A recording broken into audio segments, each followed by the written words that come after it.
God Grace in Ghana. I'm Patrick, And Renita.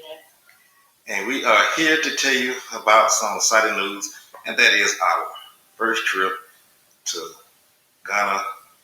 And we're going to tell you the details about it in general, and a little bit later we'll give you breakdowns of each individual phase. But in general, we enjoyed the trip. I loved it. Hello, this is me walking through Intercontinental Airport. Oh, I guess I need to show you the airport. Let me turn this around. An overhead bin and place smaller items completely out of the seat. We are getting ready to take off to New York from Atlanta. Larger electronic devices must be placed in a I bag. can't hear. Handheld portable electronic devices, You gotta do including the mobile talking. phones, should also be Got secured. my Keep the aisles, exits, Ghana, and here we bulkhead areas come. clear. If you lose an electronic device in your seat, please do not adjust your seat and ask the crew. Okay, we're here. We're in the Big Apple. Yes, outside. And there is the airport. We are waiting on our flight to Ghana. My wife sitting up there concentrating, and this is me. All right. I'm kind of tired. It was a long walk up a tram, and then we got like a 3.5 hour layover. So what we're gonna do? We're gonna sit and rest a little bit and get us a little something to eat, and then we'll be on our way to Ghana. We'll talk to you later.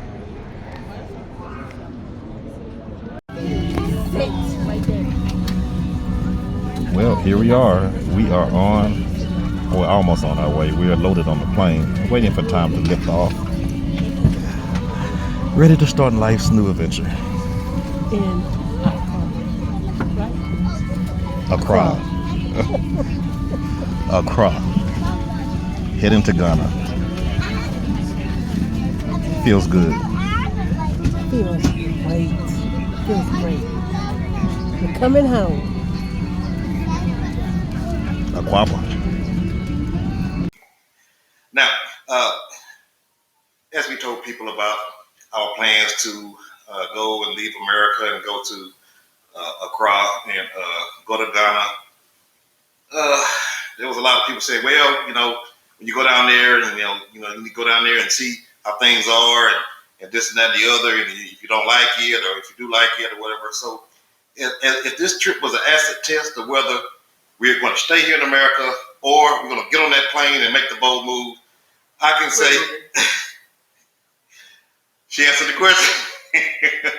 We're definitely getting up out of here. Ghana was a beautiful place. Now, that's not to say there's not poor areas or there's not the things that you would call unsightly, which is some of the poor areas. But every city has those. We have those in Houston where we live. I'm sure there's those in LA. There's those in New York. There's those places everywhere. So that's really not a detractor for as we're concerned. It was expected. Go ahead. Yeah.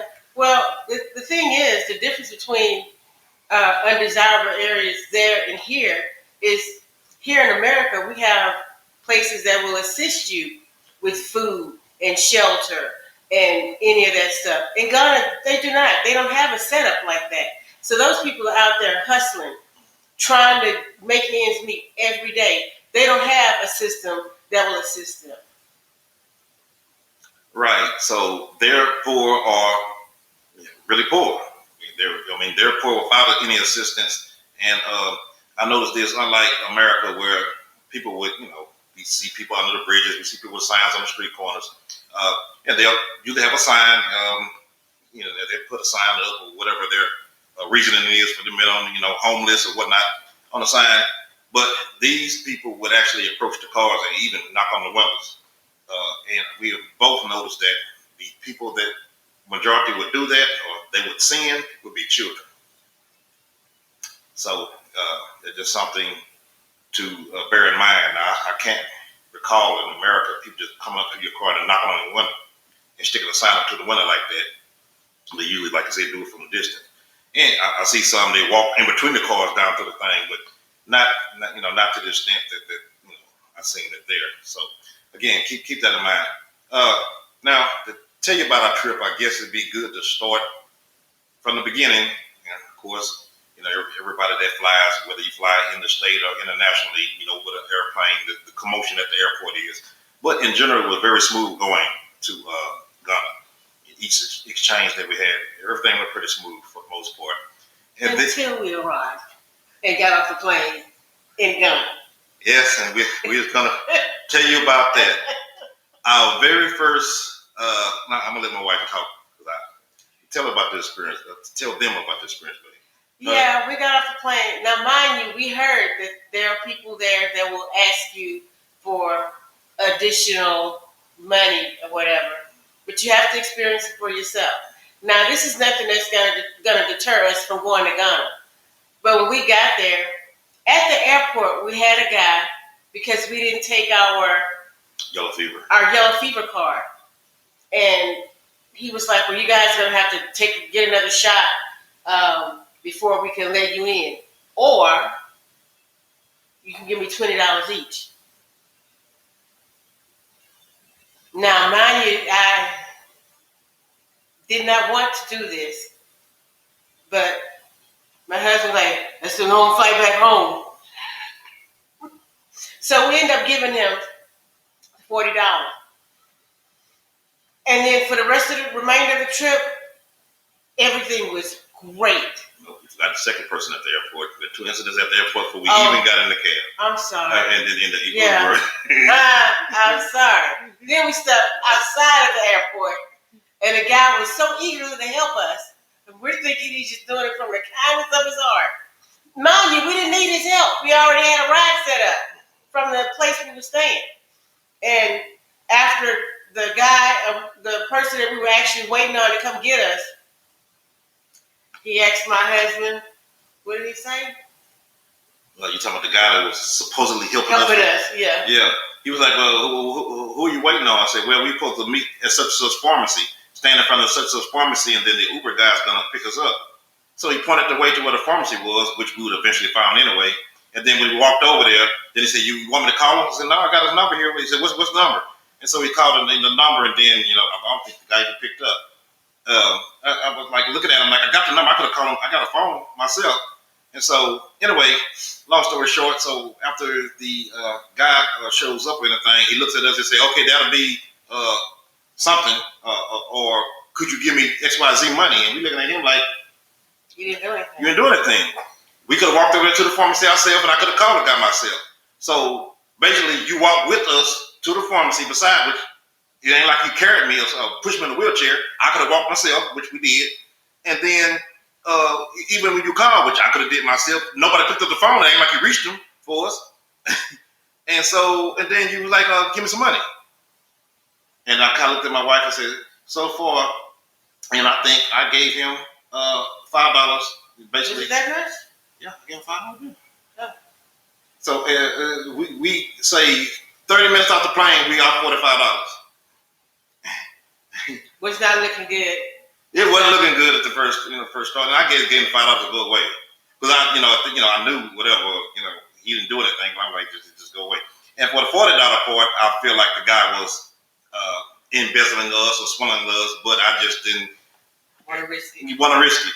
I said, I'm just going to get $40. I don't think this up and up. Then you give this guy the $40 because if they're going to deny us entry because of the yellow fever card, that's a long flight back. We're talking about 20-some hours just on a plane.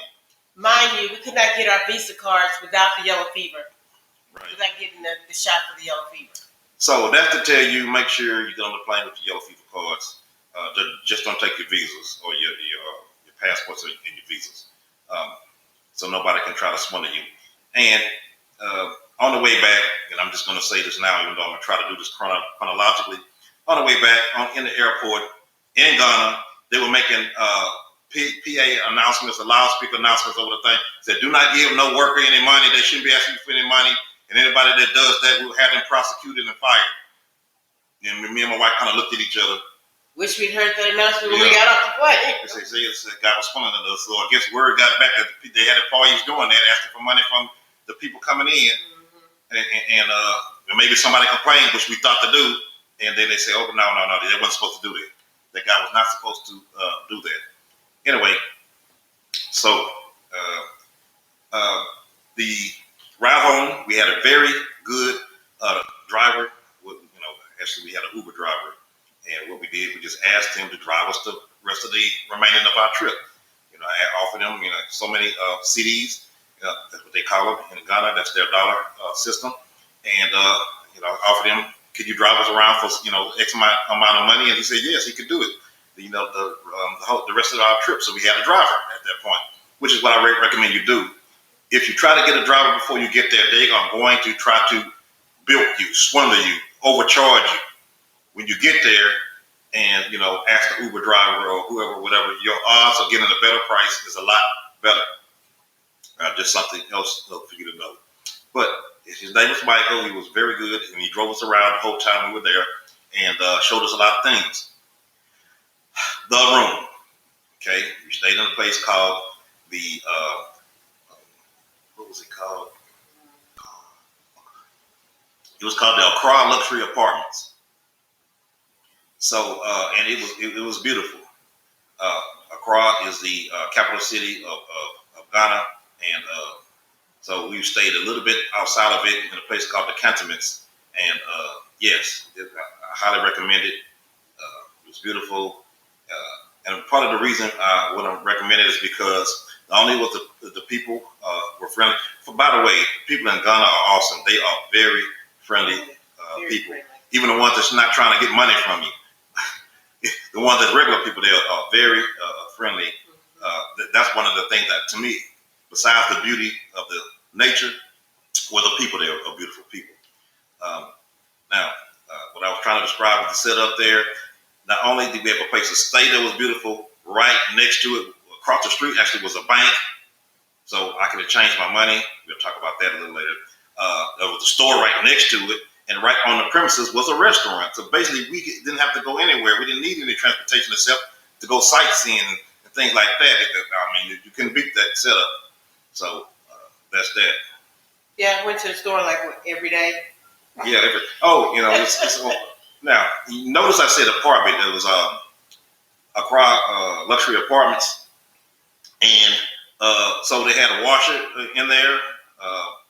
Not so much a dryer. We had to hang out. Well, it's a washer and dryer one. It's just the dryer one. Oh, okay.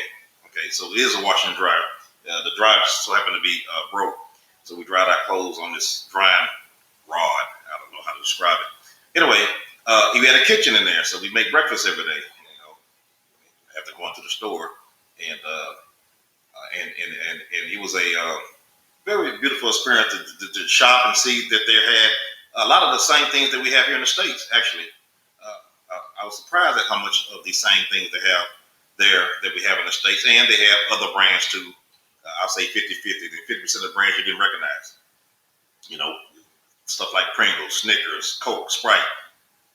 We had that. Then they had other brands that we didn't recognize. So it wasn't so unfamiliar as I thought it was going to be when it came to the food.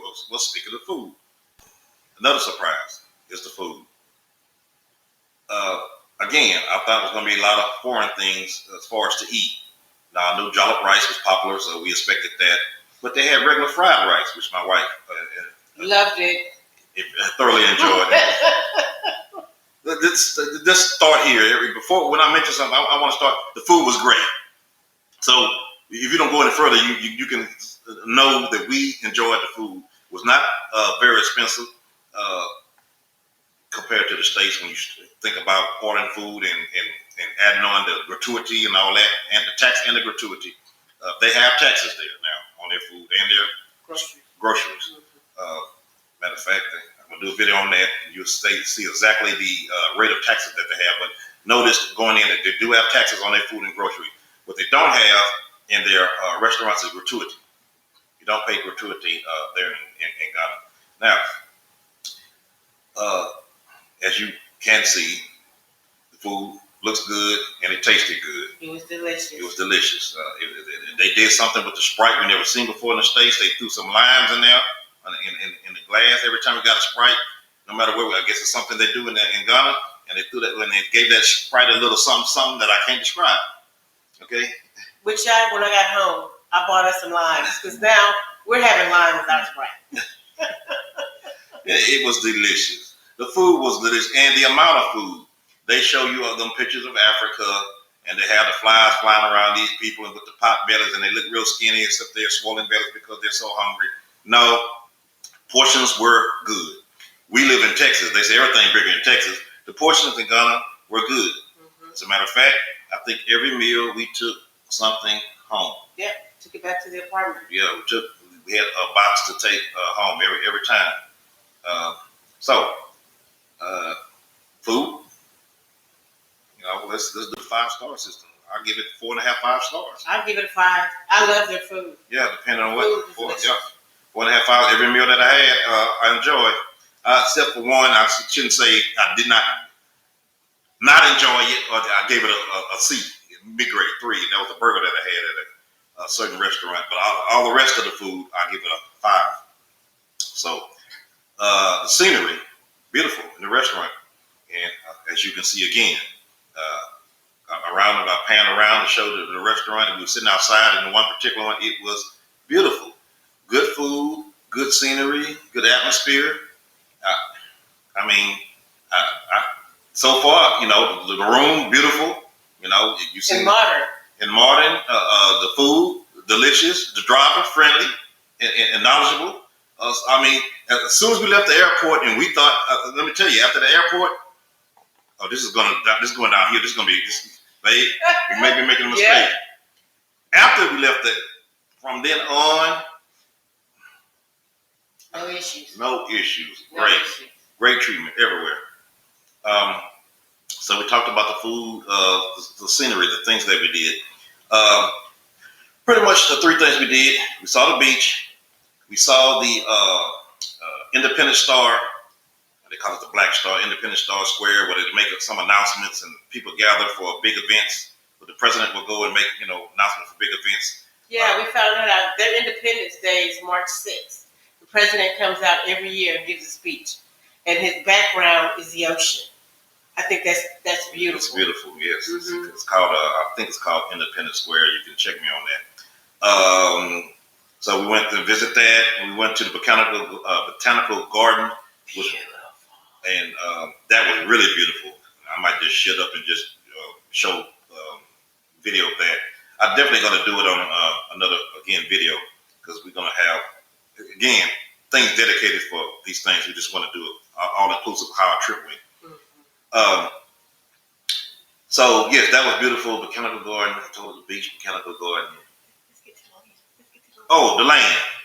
I cannot wait. The whole crux of the trip is to go see our land, and the land was beautiful. We are in the mountains. Where we're not? In the mountains, and you can see other mountains. Other mountains, yeah. We had to travel up. It was this winding road going up, and then we got to our land. Which, when you got to the land area, was kind of flat again. But then in the background, you can see the other mountains.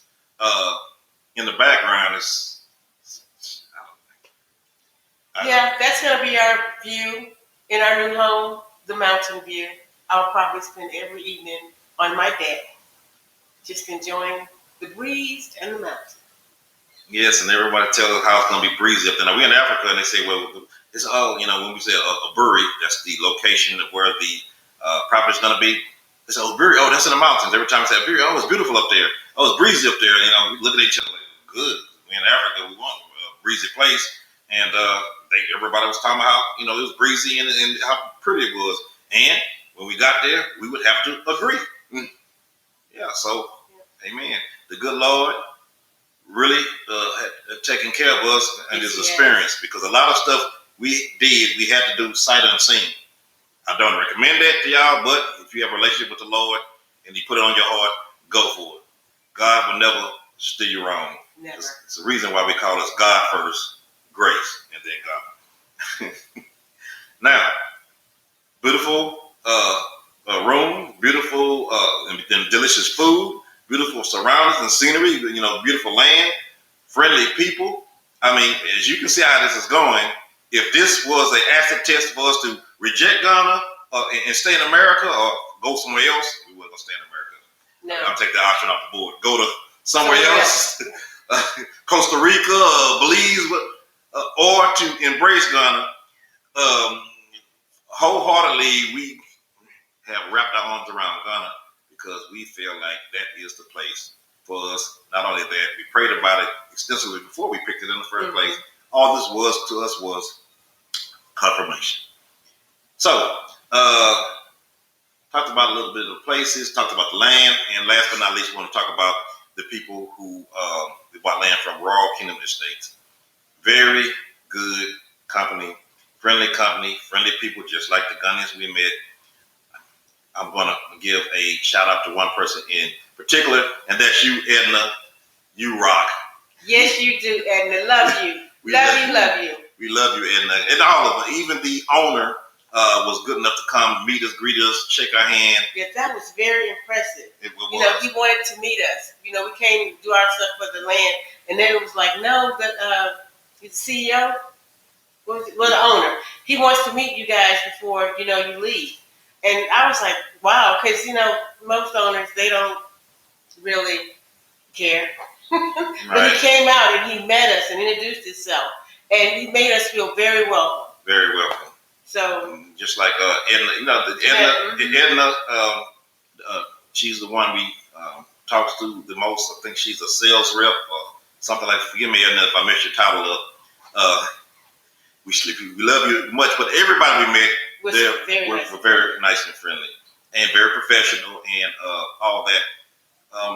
They not only sold us the land and make sure we got our indentures, but we especially by the time you see this video, you'll probably know that we will continue to have working relationship with them in other endeavors.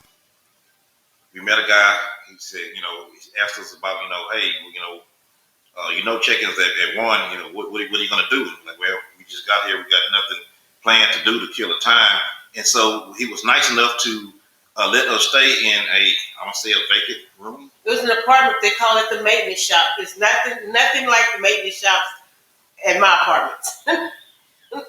And yeah, they let us stay in that room for about 3 hours or so until our room was ready. They was waiting on the people that were in our room to clean that room up, and then they let us get in our room early. Right. With no extra cost. No extra cost. They were very friendly and good to us, and they basically let us stay in this room until it was time, and didn't even charge us extra for it, which would have been in America another day's charge, even though it was just 4 hours, which, So that was a good experience, a good taste in our mouth, and I'm gonna give a shout out to you as well. His name was Derek. God bless you, sir. Yes, and he even came back the next day or so to check in on us. Checking in on us. Everything was okay. He was very sweet. Speaking of checking in on us, every day the manager would come knock on the door. Is everything fine? Anything I can do for you? Top tier service, top tier friendliness, top tier everything. We can't speak highly enough of Ghana, at least our experience there. Right. Each to his own. I don't know what kind of experiences that some other people had. Our experience with Ghana was excellent. And also what I noticed is that when they come in to spruce up your room, they take their shoes off and leave them outside the door, and they come in and they clean the room. I did not notice that. Yeah. And the gas stations there, you don't have to get out to pump gas. They pump your gas for you. Right. I know they used to do that in America years ago, but they do that in Ghana. They have attendants.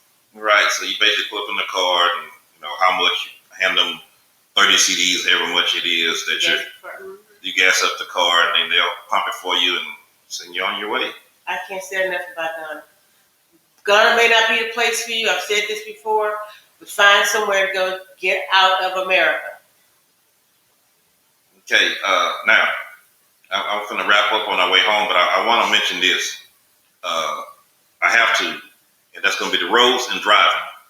Okay, because if you're used to America, it's one of the areas that Ghana may not be for you. You will experience, of course, they got the paved highways, the paved main thoroughways. But once you get like a neighborhoods, once you get away from the main, you may be on dirt, you may be on gravel. So you may be on dirt, you may be on gravel, depending on whatever you're in. Okay, so if that's gonna be an issue, Ghana may not be the place for you. Also, the driving. Ooh, Lord. I say, my wife said they were. I didn't see any. They got some lights somewhere, but for signs, like we got stop signs, yield signs, this, that, the other, one way. They, well, okay. She keeps saying that they had signs. I didn't see them because if they got signs, they must have been paying attention. The driving is different. I told my husband when we got to come to the city, we're gonna call an Uber. I can't drive like that. I don't know how to describe that driving as compared to American driving. I don't know. I don't know what to say. She say different. That's a good word. Chaotic is another word. I would use. But amen. It just has to, it's not something that you could talk about. It's something you would have to experience. And it's an experience. I'm not driving in the city. We both kind of leery about driving in the city in the compact areas. I don't know where we live in. We're kind of put like this. We're like an hour and 15 minutes away from the city. So we're kind of out. Whatever where we want to be. So that's that. It's our last day in Ghana. And we're just gonna do a few things before we kind of relax, before we get on this long flight back to the States. But keep in mind, we'll be back. And I can't wait. You want to say something, honey? Well, hello everyone. Enjoying our trip. Yeah, this has been a great trip. Even if you don't move to Africa, I recommend coming to visit. It's a beautiful country. You won't be disappointed. We weren't.